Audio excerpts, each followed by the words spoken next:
start? Yeah. All right. When she saw the girl on the small girl sitting on the windowsill first thing in the morning, but the queen didn't look surprised. She looked genuinely frightened. The maid, a middle-aged woman with a funny cap on the top of her head, was the first to recover. What in the name of heaven do you think you are doing in here? She shouted angrily at Sophie. Sophie looked beseechingly towards the queen for help. The queen was still staring at Sophie, would be gaping at her was more accurate. Her mouth was slightly open, her eyes were round and as wide as two saucers, and the whole of that famous, rather lovely face was filled with disbelief. Now listen here, young lady. How on earth did you get into this room? The maid shouted furiously. I don't believe it, the queen was murmuring. I simply don't believe it. I'll take her out, ma'am, at once, the maid was saying. No, Mary, don't do that. The queen spoke so sharply that the maid was quite taken aback. She turned and stared at the queen. What on earth had come over her? It looked as though she was in a state of shock. Are you all right, ma'am? The maid was saying. When the queen spoke again, it was in a strange, strangled sort of whisper. Tell me, Mary, she said. Tell me quite truthfully. Is there really a little girl sitting on my windowsill, or am I still dreaming? She's sitting there all right, ma'am, as clear as daylight, but heaven only knows how she got there. Your Majesty is certainly not dreaming at this time. But that's exactly what I did dream, the Queen cried out. Gray. I dreamt that as well. I dreamt there would be a little girl sitting on my windowsill on her nightie, and she would talk to me. The maid, with her hands clasped across her starch white bosom, was staring at her mistress with the look of absolute disbelief on her face. The situation was getting beyond her. She was lost. She had not been trained to cope with this kind of madness. Are you real? The queen said to Sophie. Yes, your majesty, Sophie murmured. What is your name? Sophie, your majesty. How did you get up on my windowsill? No, don't answer that. Hang on a moment. I dreamed that part of it too. I dreamed that a giant put you there. He did, your majesty, Sophie said. The maid gave a howl of anguish and clasped her hand over her face. Control yourself, Mary, the queen said sharply. Then to Sophie she said, Are you you're not serious about the giant, are you? Oh yes, your majesty. He's out there in the garden now. Is he indeed? The queen said. The sheer absurdity of it all was helping her to regain her composure. So he's in the garden, is he? She said, smiling a little. He is a good giant, your majesty, Sophie said. You need not be frightened of him. I'm delighted to hear it, the queen said, still smiling. He is my best friend, your majesty. How nice, the queen said. He is a lovely giant, your majesty. I'm quite sure he is, the queen said. But why have you and this giant come to see me? I think you have dreamed that part of it too, your majesty, Sophie said calmly. That pulled the queen up short. It took the smile right off her face. She certainly had dreamed that part of it. She was remembering now how at the end of her dream it had said that a little girl and a big friendly giant would come to show her how to find the 9 horrible man-eating giants. But be careful, the queen told herself. Keep very calm, because this is surely not very far from the place where madness begins. You did dream that, didn't you, your majesty? Sophie said. The maid was out of it now. She just stood there goggling. Yes, the queen murmured. Yes, now you come to mention it, I did. But how do you know what I dreamed? Well, that is a long story, your majesty, Sophie said. Would you like me to call the big friendly giant? The queen looked at the child. The child looked straight back at the queen, her face open and quite serious. The queen simply didn't know what to make of it. Was someone pulling her leg, she wondered. Shall I call him for you? Sophie went on. You'll like him very much. The queen took a deep breath. She was glad no one except for her faithful old Mary was here to see what was going on. Very well, she said. You may call your giant. No, wait a moment. Mary, pull yourself together and give me my dressing gown and slippers. The maid did as she was told. The queen got out of bed and put on a pale pink dressing gown and slippers. You may call him now, the queen said. Sophie turned her head towards the garden and called out, BFG, Her Majesty the Queen would like to see you. The queen crossed over to the window and stood beside Sophie. Come down off that ledge, she said. You're going to fall backwards at any moment. Sophie jumped down into the room and stood beside the queen at the open window. Mary, the maid, stood behind them. Her hands were now planted firmly on her hips, and there was a look on her face which seemed to say, I want no part of this fiasco. I don't see any giant, the queen said. Please wait, Sophie said. Shall I take her away now, ma'am? The maid said. Take her downstairs and give her some breakfast, the queen said. Just then there was a rustle in the bushes beside the lake. Then out he came, 24 feet tall, wearing his black cloak with the grace of a nobleman, still carrying his long trumpet in one hand. He strode magnificently across the palace lawn towards the window. The maid screamed. The queen gasped. Sophie waved. The BFG took his time.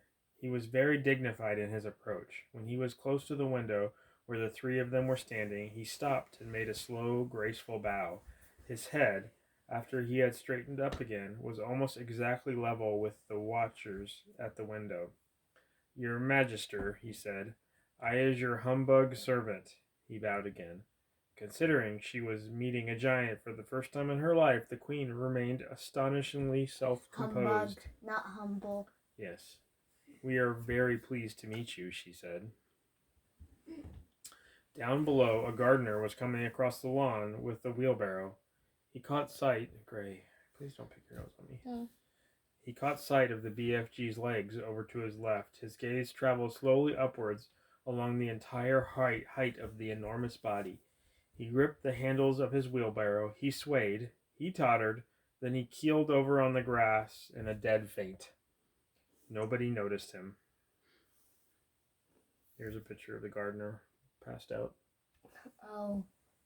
They just look stupid. That was rude. Sorry. He just saw a giant for the first time. I mean, it just looks This like in real kinda life, weird. I would hate to say Oh, Magister, cried the BFG. O Queen, O Moniker, O Golden Sovereign, O ruler of straight lines, O Sultani, I is come here with my little friend Sophie to give you the BFG hesitated, searching for the word. To give me a what, the Queen says. Assistance, the BFG said, beaming. The Queen looked puzzled. He sometimes speaks a bit funny, Your Majesty, Sophie said. He never went to school. Then we must send him to school, the Queen said. We have some very good schools in this country. I has great secrets to tell Your Magister, the BFG, said the BFG. I should be delighted to hear them, the Queen said, but not in my dressing gown. Shall you wish to get dressed, ma'am? The maid said. Have either of you had breakfast? The Queen said. Here's a picture of the BFG looking in the window. Oh. It really is almost level.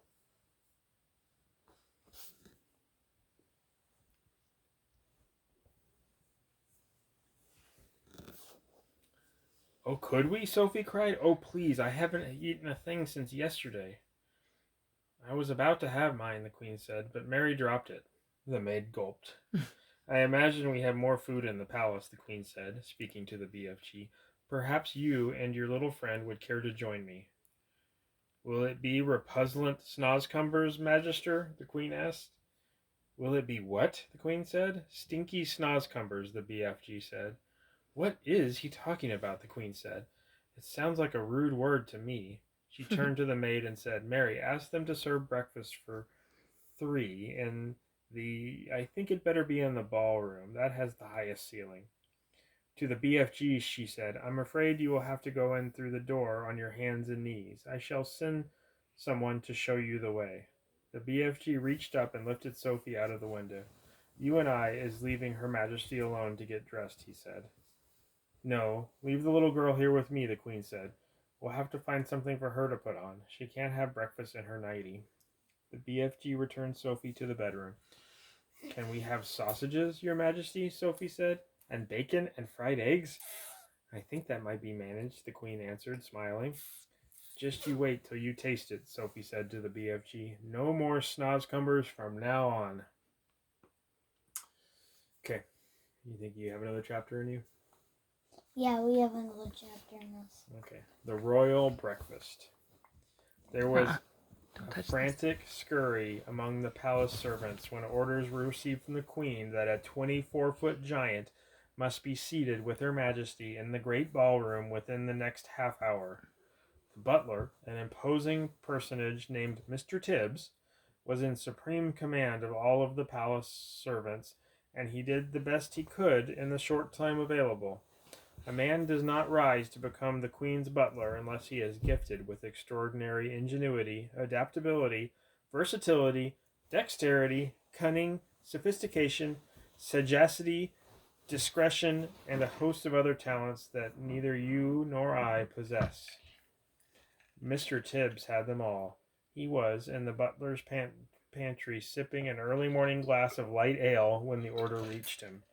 In a split second, he had made the following calculations in his head. If a normal 6-foot man requires a 3-foot high table to eat off of, a 24-foot man will require a 12-foot high table. And if a 6-foot man requires a chair with a 2-foot high seat, a 24-foot high giant will require a chair with an 8-foot high seat. Everything Mr. Tibbs told himself must be multiplied by 4. 2 breakfast eggs must become 8. 4 rashers of bacon must become 16. 3 pieces of toast must become 12, and so on. These calculations about food were immediately passed on to Monsieur Papillon, the royal chef. Mr. Tibbs skimmed into the ballroom. Butlers don't walk, they skim over the ground. What does skim mean? It means he walks very straightly and level. He glides across the floor. Do you guys need to go to your beds, or can you get on here and hold still? You guys are so wiggly. It's not funny. I can stand around. Nope, you can go to your bed then. Or you can sit up here. Make your decision now. He was followed by a whole army of footmen. The footmen all wore knee breeches, and every one of them displayed beautifully rounded calves and ankles.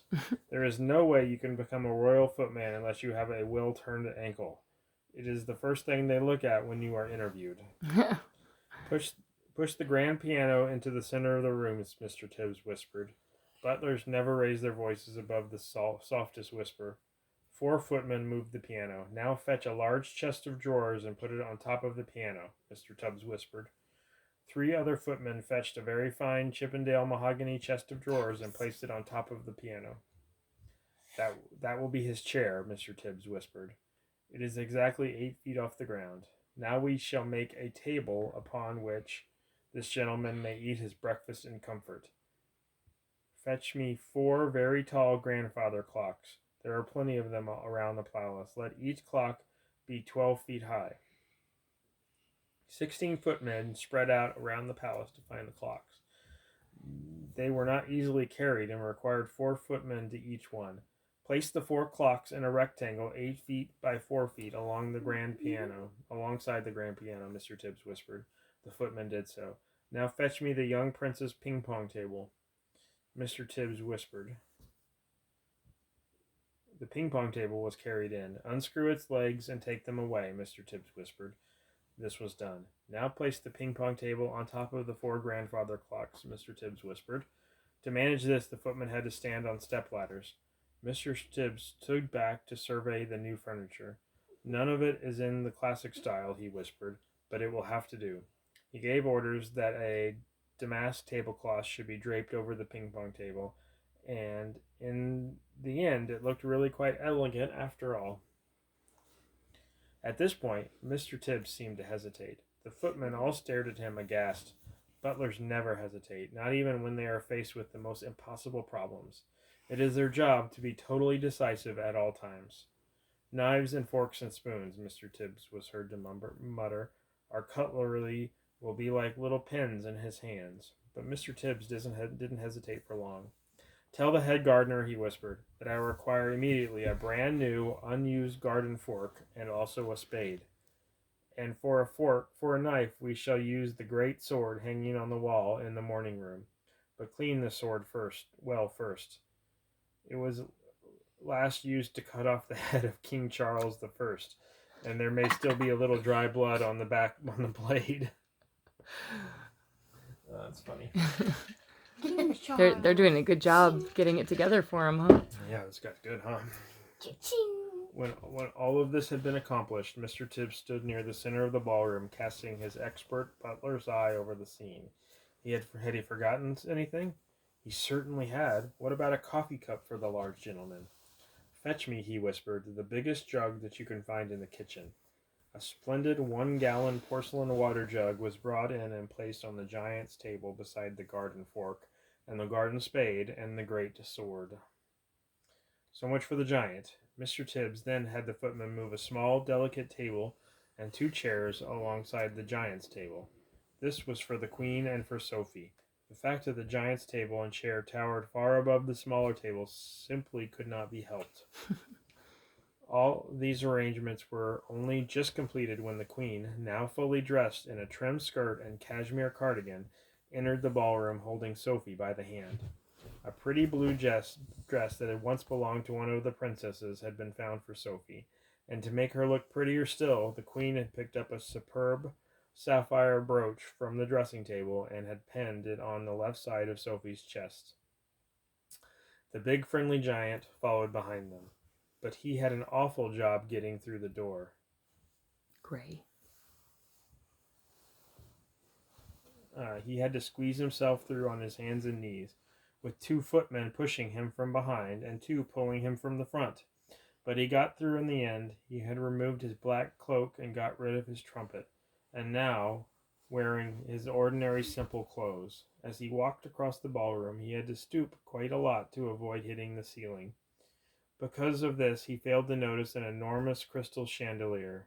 Crash! His head went right into the chandelier. Oh. A shower of glass fell upon the poor BFG. Gung hummers and bog swinkles, he cried. What was that? That was Louis XV, the Queen said, looking slightly put out. He's never been in a house before, Sophie said. Mr. Tibbs scowled. He directed 4 footmen to clear up the mess. Then with a disdainful little wave of his hand, he indicated to the giant that he should seat himself on top of the chest of drawers on top of the grand piano. What a fizz-whizzling, flush-bunking seat, cried the BFG. I is going to be bug as a snug in a rug up here. Yeah. He's his fingernails curling. Flububu. Yeah. Does he always speak like that? The Queen asked. Quite often, Sophie said. He gets tangled up with his words. The BFG sat down on the chest of drawers piano and gazed in wonder at the great ballroom. By gumdrops, he cried. What a spiffling whoopsie room we is in. It is so gigantuous. I is needing bicirculars and telescopes to be seeing what is going on at the other end. Footmen arrived carrying silver trays with fried eggs, bacon, sausages, and fried potatoes. At this point, Mr. Tibbs suddenly realized that in order to serve the BFG at his 12-foot-high grandfather clock table, he would have to climb to the top of one of the tall stepladders. What's more, he must do it balancing a huge warm plate on the palm of one hand and holding a gigantic silver coffee pot in the other. A normal man would have flinched at the thought of it, but good butlers never flinch. Up he went, up and up and up, while the Queen and Sophie watched him with great interest. It is possible that they were both secretly hoping he would lose his balance and go crashing to the floor, but good butlers never crash. Sometimes they do. At the top of the ladder, Mr. Tibbs, balancing like an acrobat, poured the BFG's coffee and placed the enormous plate before him. On the plate were 8 eggs, 12 sausages, 16 rashers of bacon, and a heap of fried potatoes. "What is this, please, your Magister?" the BFG asked, peering down at the Queen. "He has never eaten anything except snozzcumbers before in his life," Sophie explained. "They taste revolting." Here's a picture of BFG at the table. And getting served by the butler. That is just, I can't, that's just hard to see. Yeah. There's a lot going on, huh? There's a piano, and then the chest of drawers, and then the grandfather clocks, and the table. The butler's on a ladder. Wow. I know. There's like a bunch of stuff going on. They don't seem to have stunted his growth, the Queen said. The BFG grabbed the garden spade and scooped up all of the eggs, sausages, and bacon and potatoes in one go and shoveled them into his enormous mouth. "By goggles," he cried, "this stuff is making snozzcumbers taste like swatchwallop." The Queen glanced up, frowning. Mr. Tibbs looked down at his toes, and his lips moved in silent prayer. What? "That was only one twitchy little bite," the BFG said.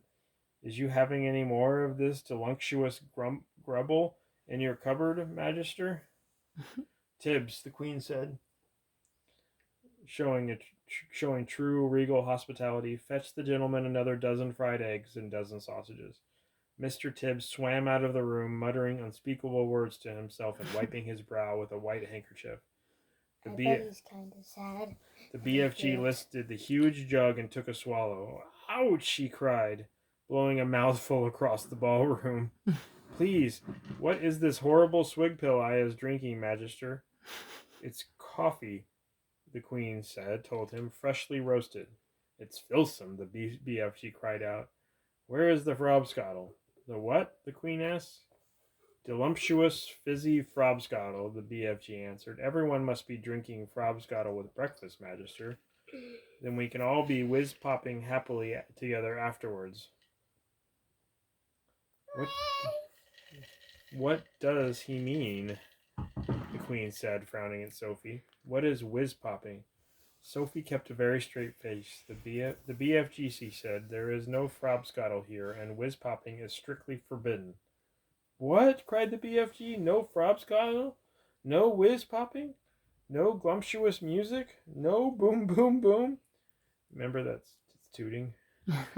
Boom, boom, toot. "Absolutely not," Sophie told him, firmly. "If he wants to sing, please don't stop him," the Queen said. "He doesn't want to sing," Sophie said. "He said he wants to make music," the Queen went on. "Shall I send for a violin?" "No, your Majesty," Sophie said. "He's only joking." A sly little smile crossed the BFG's face. "Listen," he said, peering down at Sophie. "If they isn't having any frobscottle here in the palace, I can still go whiz-popping perfectly well without it if I try hard enough." "No!" Sophie cried. "Don't! You're not to, I beg you." "Music is very good for the digestion," the Queen said. "When I'm up in Scotland, they play the bagpipes outside the window while I'm eating. Do play something." "I hear Her Magister's permission," cried the BFG, and all at once he let fly with a whiz-popper that sounded as though a bomb had exploded in the room. The Queen jumped. "Whoopee!" shouted the BFG. "That's better than baglepipes, is it not, Magister?" It took the Queen a few seconds to get over the shock. "I prefer the bagpipes," she said, but she couldn't stop herself smiling. During the next 20 minutes, a whole relay of footmen were kept busy hurrying to and from the kitchen, carrying third helpings and fourth helpings and fifth helpings of fried eggs and sausages for the ravenous and delighted BFG. When the BFG had consumed his 72nd fried eggs, Mr. Tibbs sidled up to the Queen. He bent low from the waist and whispered in her ear, "Chef sends his apologies, your master. He says he has no more eggs in the kitchen." "What's wrong with the hens?" the Queen said. "There's nothing wrong with the tins, Your Majesty, Mr. Tibbs whispered. They tell them to lay more, the Queen said. She looked up at the BFG. Have some toast and marmalade while you're waiting. Queen, get your hand out there, she said to him. The toast is finished, Mr. Tibbs whispered, and Chef says there is no more bread. Tell him to bake more, the Queen said. While all this was going on, Sophie had been telling the Queen everything, absolutely everything about her visit to Giant Country. The Queen listened, appalled. When Sophie had finished, the Queen looked up at the BFG, who was sitting high above her. He was now eating a sponge cake. The big, friendly giant, she said. Last night, those man-eating brutes came to England. Can you remember where they went the night before? The BFG put a whole round sponge cake into his mouth and chewed it slowly while he thought about the question. Yes, your Magister, I said, I do think I is remembering where they said they was going the night before. They was galloping off to Sweden for the Sweden sour taste. Fetch me the telephone, the Queen commanded. Mr. Tibbs placed the instrument on the table. The Queen lifted the receiver. Get me the Queen of Sweden, she said. Good morning, the Queen said. Is everything all right in Sweden? Everything is terrible, the King of Sweden answered. There is a panic in the capital. 2 nights ago, 26 of my loyal subjects disappeared. My whole country is in a panic. Your 26 loyal subjects were all eaten by giants, the Queen said. Apparently they liked the taste of Swedes. Why do they like the taste of Swedes? The King asked. Because Swedes of Sweden have a sweet and sour taste, so says the BFG, the Queen says. I don't know what you're talking about, the King said, growing testy. It's hardly a joking matter when one's loyal subjects are being eaten like popcorn. They've eaten mine as well, the Queen said. Who is they, for heaven's sakes? The King asked. Giants, the Queen said. Look here, the King said. Are you feeling all right? It's been a rough morning, the Queen said. First I had a horrid nightmare, then the maid dropped my breakfast, and now I've got a giant on the piano. You need a doctor, quick, cried the King. I'll be all right, the Queen said. I must go now. Thank you for your help. She replaced the receiver. Your BFG is right, the Queen said to Sophie. Those 9 man-eating brutes did go to Sweden. It's horrible, Sophie said. Please stop them, Your Majesty. I'd like to make one more check before I call out the troops, said the Queen. Once more she looked up at the BFG. He was eating donuts now, popping them into his mouth 10 at a time like peas. Think hard, BFG said. When he everything. Where did these horrid giants say they were galloping off to 3 nights ago? The BFG thought long and hard. Ho ho, he cried at last. I is remembering. Where? Asked the Queen. One was off to Baghdad, the BFG said. As they is galloping past my cave, Flesh Lump Eater is waving his arms, shouting at me, I is off to Baghdad, and I is going to Baghdad and Mum, and every one of their 10 children as well. Once more the Queen lifted the receiver. Get me the Lord Mayor of Baghdad. The Lord Mayor. She said, if they don't have a Lord Mayor, give me the next best thing. In 5 seconds, a voice was on the line. Here is the Sultan of Baghdad speaking, the voice said. Listen, Sultan, the Queen said. Did anything unpleasant happen in your city 3 nights ago? Every night unpleasant things are happening in Baghdad, the Sultan said. We are chopping off people's heads like you are chopping parsley. I've never chopped parsley in my life, the Queen said. I want to know if anyone has disappeared recently in Baghdad.